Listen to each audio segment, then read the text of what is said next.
অপলা ম্যামের যখন ক্যান্সার ছিল তারপরে নাকি নানুর সাথেই আপনার বেশি সময় কেটেছে। নানু আর আমার বাবা দুজন মিলে আমাকে টানা হেঁচড়া করে কোনো মতে বড় করার চেষ্টা করেছে। বুঝে ফেললাম যে এই কটা মানুষ আসলে আমার জীবনে সবচেয়ে ইম্পর্টেন্ট, এই কটা মানুষ আসলে আমার বেস্ট ফ্রেন্ড। বিষাদ থেকে বের হতে হলেও আসলে ওইরকম একটা মানে পৃথিবীর বিশালতার কাছে গিয়ে নিজেকে করে দিতে হয়। হ্যাঁ, বাহ বাহ, সুন্দর। এদিকে অপলা ফারহাদ নাভেদ আপুর মায়ের কথা বলছি, তিনিও চমৎকার গান করতেন, সাথে সঞ্জিদা খাতুনের নাতনি আপু। তো কিছুদিন আগে উনি গত হয়েছেন, যেটা আমাদের জন্য ভীষণ, আমি বলবো সংস্কৃতি অঙ্গনের জন্য একটা দুঃখের বিষয়। তো তাকে আপনি পেয়েছেন, আপনি যেহেতু 2 মাস ধরে এসেছেন, ওনার গত হওয়ার ঘটনাটার সাথেও আপনি ছিলেন। তো অপলা ম্যামের যখন ক্যান্সার ছিল তারপরে নাকি নানুর সাথেই আপনার বেশি সময় কেটেছে। তো সেই সময়টা কেমন ছিল? নানুর সাথে স্পেশাল কোনো স্মৃতি যদি আমরা মনে করতে পারি।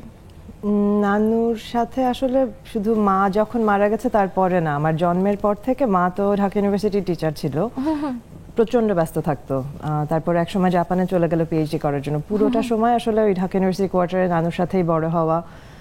আর নানু আর আমার বাবা দুজন মিলে আমাকে টানা হেঁচড়া করে কোনো মতে বড় করার চেষ্টা করেছে। তারপরেও আসলে লম্বা সময় ধরে নানু, যেহেতু ওই ছোটবেলা থেকে একটা বন্ডিং, ওই বন্ডিংটা থেকে গেছে। সবসময় নানুর কাছেই যেতাম, যে কোনো কিছু হলে নালিশ করার জন্য। কেউ আমার সাথে খারাপ ব্যবহার করলে নানুর কাছেই নালিশ করতে হবে। আর কোনো কিছু নিয়ে আমি কনফিউজড, জানি না, মানে সলিউশন নাই, ওটাও নানুর কাছেই যেতাম যে কি করব।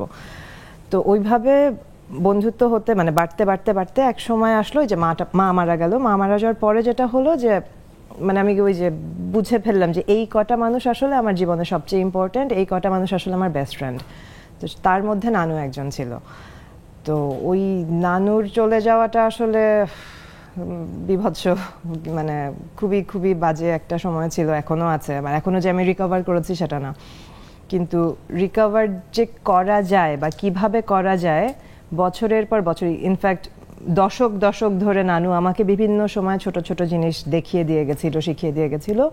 সেগুলো এখন সবগুলো ডটগুলো কানেক্ট করলে বুঝি যে আসলে এই মুহূর্তটার জন্যই নানু আমাকে প্রস্তুত করে রেখে গেছিল।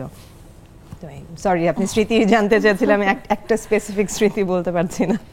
একটা স্পেসিফিক স্মৃতি আসলে বেশ কঠিনও, এবং আমার মনে হয় হ্যাঁ, মা মারা যাওয়ার পরে আমাকে নিয়ে ভুটানে গেছিল নানু। নানুর তখন অলরেডি 80-র উপরে বয়স। তো হ্যাঁ, 80 বছরের একটা মহিলা তার নাতনিকে নিয়ে ভুটানে, দুজন মিলে ভুটানে ট্রিপে যাবে, এটা কেন? আর তখন আমার মাত্র মা মারা গেছে, আমার ভালোও লাগছে না, আমি কেন বেড়াতে যাব?